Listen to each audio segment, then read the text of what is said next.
Welcome to companies history by Ajay. इस video में मैं मुकेश अंबानी की कंपनी रिलायंस इंडस्ट्रीज की हिस्ट्री के बारे में बात करूंगा। 2012-2013 में रिलायंस इंडस्ट्रीज को 76% रेवेन्यू रिफाइनिंग से, 19% पेट्रोकेमिकल से, 2% ऑयल एंड गैस से और 3% दूसरे बिजनेसेस से हुआ।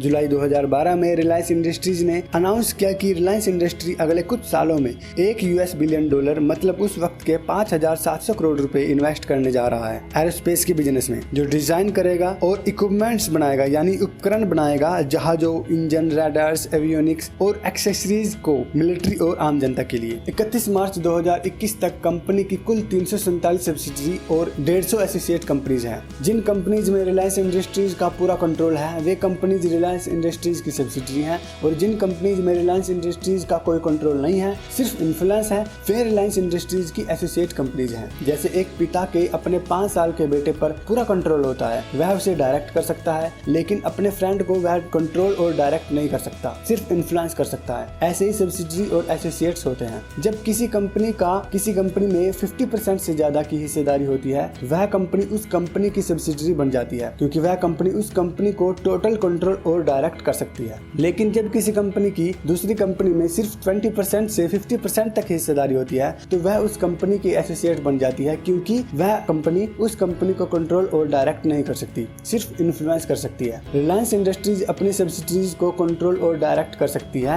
पर एसोसिएट्स को कंट्रोल और डायरेक्ट नहीं कर सकती, सिर्फ इन्फ्लुएंस कर सकती है। लेकिन ऐसा नहीं है कि रिलायंस इंडस्ट्रीज की एसोसिएट कंपनीज में हिस्सेदारी 20% से 50% तक है। रिलायंस इंडस्ट्रीज के केस में ये बात अलग है। मुकेश अंबानी ने अपनी सहूलियत के हिसाब से अपने ही कुछ कंपनीज को रिलायंस इंडस्ट्रीज की एसोसिएट्स बनाया हुआ है। रिलायंस इंडस्ट्रीज अपने एसोसिएट्स को कंट्रोल और डायरेक्ट नहीं कर सकती, पर मुकेश अंबानी कर सकता है, क्योंकि वह उनका 100% मालिक है। इस केस में मुकेश अंबानी और रिलायंस इंडस्ट्रीज अलग अलग है। तो पहले मैं रिलायंस इंडस्ट्रीज की कुछ सब्सिडरीज के बारे में बात कर लेता हूँ। सबसे पहले मैं बात करता हूँ जियो प्लेटफॉर्म्स लिमिटेड की। जियो प्लेटफॉर्म्स लिमिटेड एक टेक्नोलॉजी कंपनी है जो कि रिलायंस इंडस्ट्रीज की सब्सिडरी है। अक्टूबर 2019 में रिलायंस इंडस्ट्री ने अनाउंस किया कि जितने भी रिलायंस इंडस्ट्री की टेलीकम्युनिकेशन एसेट और डिजिटल इनिशिएटिव्स हैं, वे सब जियो प्लेटफॉर्म्स लिमिटेड के अंडर होंगे। इस न्यू सब्सिडरी के नाम रिलायंस जियो इंफोकॉम लिमिटेड को मिला के सभी लीगल एसेट्स हैं, मतलब जियो कनेक्टिविटी, बिजनेस, मोबाइल, ब्रॉडबैंड और एंटरप्राइज, और दूसरे डिजिटल एसेट्स जैसे कि जियो एप्स, टेक बैकबोन और जियो इन्वेस्टमेंट दूसरी कंपनियों जैसे कि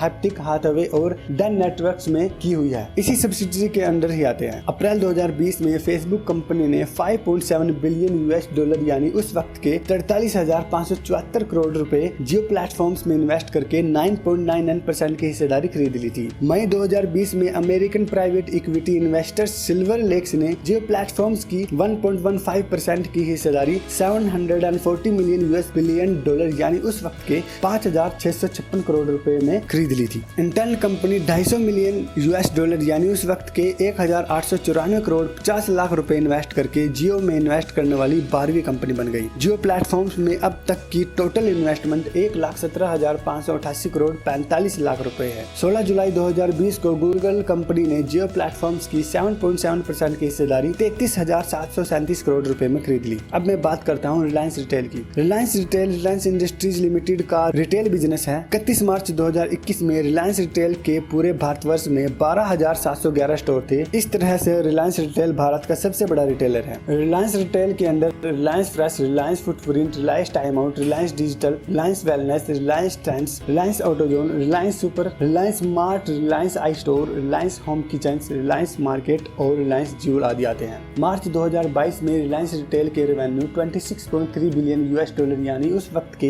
1,97,600 करोड़ रुपए था। अब मैं बात करता हूँ रिलायंस लाइफ साइंसेज की। Reliance life sciences medical, plant, industrial के फील्ड में काम करती है। ये मेडिकल बिजनेस इंडस्ट्री के सेक्टर जैसे कि biopharmaceuticals, pharmaceuticals, clinical research services, regenerative medicine, molecular medicine, novel therapeutics, biofuels, plant biotechnology and industrial biotechnology में रिलायंस इंडस्ट्रीज के लिए प्रोडक्ट्स की मैन्युफैक्चरिंग, मार्केटिंग और ब्रांडिंग में सहायता करती है। अब मैं बात करता हूँ रिलायंस लॉजिस्टिक्स की। रिलायंस लॉजिस्टिक्स एक सिंगल विंडो कंपनी है जो transportation, distribution, warehouse, logistics और सप्लाई चेन रिलेटेड प्रोडक्ट्स को बेचती है। Reliance logistics asset based company है जिसके पास खुद के जहाजों का बेड़ा और इंफ्रास्ट्रक्चर है। रिलायंस सोलर के बारे में मैं बात करूँ तो रिलायंस सोलर रिलायंस इंडस्ट्रीज की सोलर एनर्जी सब्सिडरी कंपनी है जो गाँव या दूर दराज के क्षेत्र में सोलर एनर्जी को बनाने और बेचने के लिए शुरू की गई थी। ये बहुत सारे प्रोडक्ट्स ऑफर करती है जैसे कि solar lanterns, home lighting systems, street lighting systems, water purification system, refrigeration systems and solar air conditioners. अब मैं बात करता हूँ रिलायंस इंडस्ट्रियल इंफ्रास्ट्रक्चर लिमिटेड की। रिलायंस इंडस्ट्रियल इंफ्रास्ट्रक्चर लिमिटेड एक एसोसिएट कंपनी है रिलायंस इंडस्ट्रीज की। Reliance industries Reliance industrial infrastructure limited में 45.43% की हिस्सेदारी का मालिकाना हक रखती है। असल में रिलायंस इंडस्ट्रियल इंफ्रास्ट्रक्चर लिमिटेड की शुरुआत सितंबर 1988 में हुई थी चेंबूर पतालगंगा पाइपलाइंस लिमिटेड के नाम से,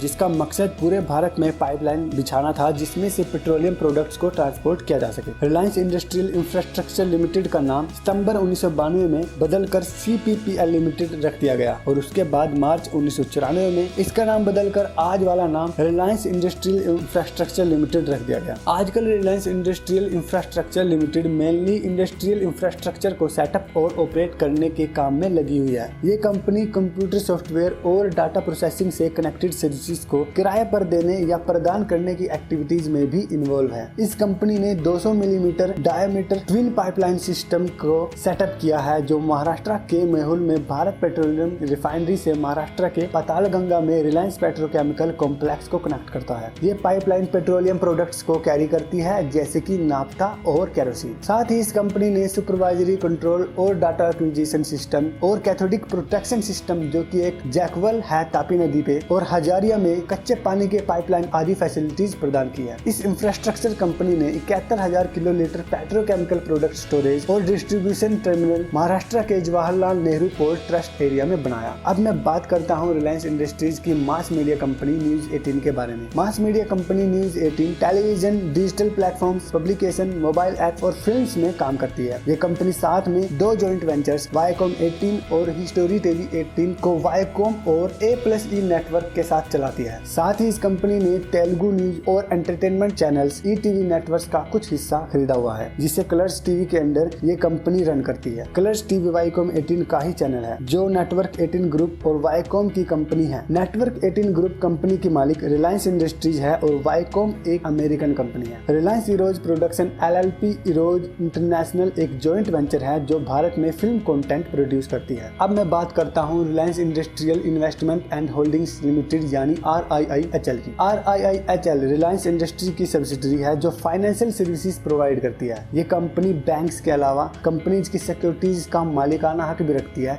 और साथ ही इन्वेस्टमेंट सर्विसेज भी प्रोवाइड करती है। RIIHL ने 2 कंपनियों लॉजिस्टिक्स फर्म ग्रैब ए ग्रब सर्विसेज प्राइवेट लिमिटेड और software company C-Square Info Solutions में मार्च 2019 में 146 करोड़ रुपए में ज्यादातर हिस्सेदारी खरीद ली। Canadian asset management firm Brookfield infrastructure partners ने रिलायंस जियो टावर एसेट्स में 25,215 करोड़ रुपए के इन्वेस्टमेंट करके 49% की हिस्सेदारी खरीद ली। अब मैं बात करता हूँ Reliance strategic business venture limited RSBVL की। Reliance strategic business venture limited यानी RSBVL एक इन्वेस्टमेंट फर्म है जो कंपनीज में इन्वेस्टमेंट करती है। RSBVL ने रोबोटिक्स और AI फर्म एस्टीरिया एरोस्पेस की 51.78% की हिस्सेदारी, 23.12 करोड़ और नाउ फ्लोट्स टेक्नोलॉजी की 85% की हिस्सेदारी 141.63 करोड़ रुपए में दिसंबर 2019 में खरीद ली। RSBVL ने EIH लिमिटेड जो ओबराय ग्रुप की एक फ्लैगशिप कंपनी है में 18.83% की हिस्सेदारी खरीदी हुई है। ओबराय ग्रुप भारत की सबसे बड़ी लग्जरी होटल्स की चेन में से एक है। RSBVL ने नवंबर 2019 में स्काई ट्रेन INC में 12.7% की हिस्सेदारी खरीद ली और अप्रैल 2022 में RSBVL ने यह हिस्सेदारी बढ़ाकर 26.3% कर दी। फरवरी 2021 में RSBVL ने यह हिस्सेदारी और बढ़ाकर 54.46% कर दी और इस कंपनी का सबसे बड़ा हिस्सेदार बन गई। अब मैं बात करता हूं एम्बाइब की जिसने रिलायंस इंडस्ट्री से डायरेक्ट इन्वेस्टमेंट लिया। फरवरी 2020 में बेंगलुरु बेस्ड एक एडटेक स्टार्टअप एम्बाइब ने रिलायंस इंडस्ट्रीज से 89.91% की फंडिंग रेज की। अगले 3 सालों के अंदर रिलायंस इंडस्ट्रीज ने लगभग 1300 करोड़ रुपए इन्वेस्ट किए। रिलायंस इंडस्ट्रीज की टोटल हिस्सेदारी 72.69% की है। दिसंबर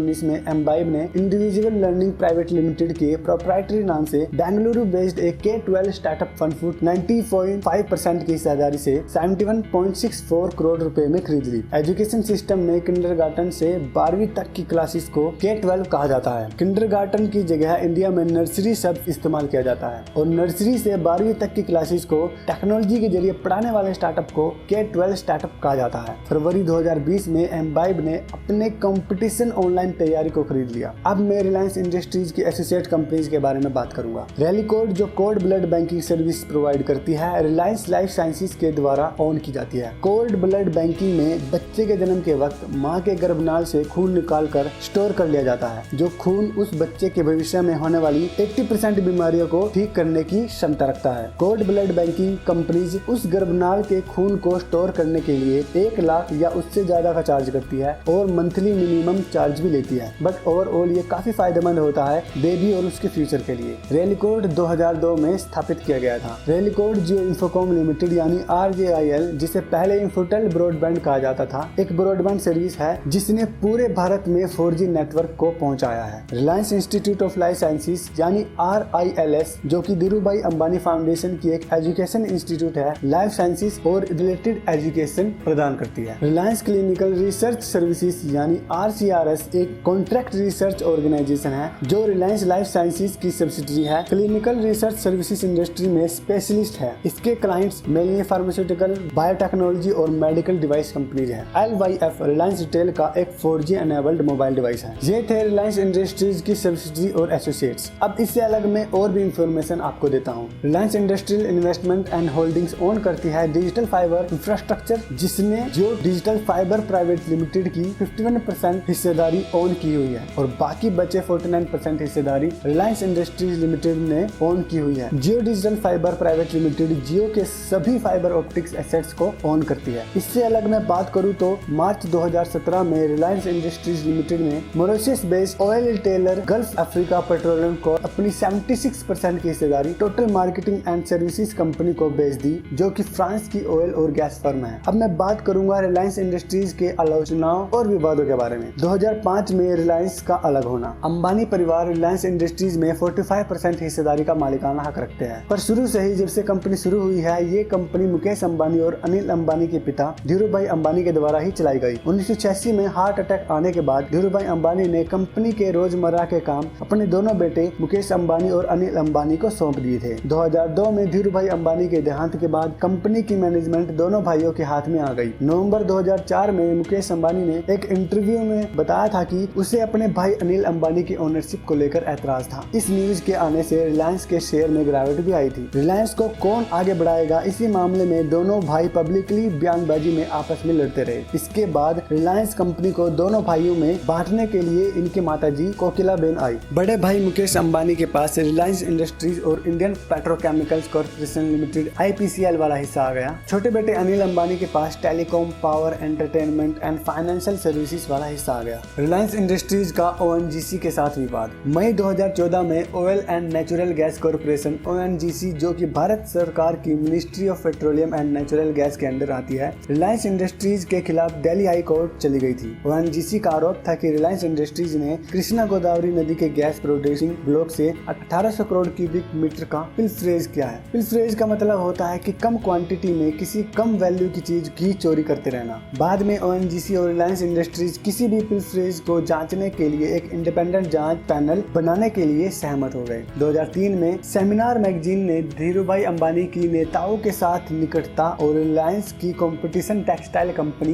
बॉम्बे डाइंग कंपनी के मालिक नुस्ली वादिया से शत्रुता पर सवाल उठाए। इंडियन एक्सप्रेस और अरुण शौरी ने रिलायंस के इलीगल इंपोर्ट्स और सेल कंपनीज के जरिए भारत से बाहर ट्रांजैक्शन करने का आरोप लगाया था। जब कोई कंपनी किसी और नाम से कोई कंपनी इसलिए स्थापित करता है जिससे वह कोई टैक्स सेव कर सके या कोई और मकसद पूरा कर सके, जो असल में कोई प्रोडक्ट या सर्विस प्रोवाइड नहीं करती है, उसको शेल कंपनी कहा जाता है। Central bureau of investigation CBI ने रिलायंस इंडस्ट्रीज लिमिटेड के खिलाफ और भारत सरकार की insurance regulation branch national insurance company limited NICL के 4 रिटायर्ड एम्प्लॉइज, जिनमें से एक पूर्व CMD भी था, के खिलाफ prevention of corruption act for criminal conspiracy और अदर चार्जेस के लिए 9 दिसंबर 2011 को चार्जशीट फाइल की थी। सेंट्रल विजिलेंस कमीशन CVC, जो कि सरकार और सरकारी कर्मचारियों के करप्शन को कंट्रोल करने के लिए भारत सरकार की संस्था है के रेफरेंस से सीबीआई ने मार्च 2005 में रिलायंस इंडस्ट्रीज और एनआईसीएल के चारों कर्मचारियों के खिलाफ जांच शुरू कर दी थी। रिलायंस इंडस्ट्रीज के खिलाफ आरोप ये था कि